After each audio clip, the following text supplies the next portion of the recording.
നടി ഉപദ്രവിക്കപ്പെട്ട സംഭവം എപ്പോഴാണ് അറിഞ്ഞത്? ആരാണ് പറഞ്ഞത്? പോലീസിന്റെ ഈ ചോദ്യത്തിന് ദിലീപിന്റെ മൊഴി ഇങ്ങനെയായിരുന്നു. ഫെബ്രുവരി 18 രാവിലെ നിർമ്മാതാവ് ആന്റോ ജോസഫ് ഫോണിൽ വിളിച്ച് വിവരം പറഞ്ഞപ്പോഴാണ് ഞാൻ വിവരം അറിയുന്നത്. പിന്നീട് ആന്റോ ജോസഫിന്റെ മൊഴി രേഖപ്പെടുത്തിയ സന്ദർഭത്തിൽ ഇക്കാര്യം പോലീസ് അന്വേഷിച്ചപ്പോൾ അദ്ദേഹം നൽകിയ മറുപടി ഇതാണ്. സംഭവം നടന്ന 17 രാത്രി 11:30 വിവരം അറിയിക്കാൻ പലതവണ ദിലീപിനെ വിളിച്ചെങ്കിലും ദിലീപ് ഫോൺ എടുത്തില്ല.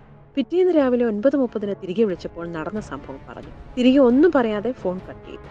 രാവിലെ 9:30 ദിലീപിന്റെ ഫോൺ വിളിയുടെ ദൈർഘ്യം 12 സെക്കൻഡ് മാത്രമെന്ന് പോലീസ് മനസ്സിലാക്കിയതോടെ ദിലീപിന്റെ മൊഴികൾ പൊളിഞ്ഞു.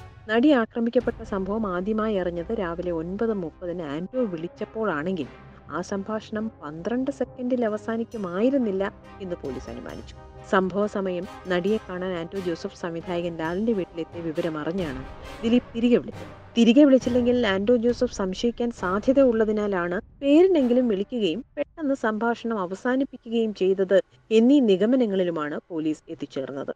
You are watching me on metromatney.com. on metromatney.com. Metromatney.com. Subscribe for more videos. Subscribe for more videos. Subscribe here.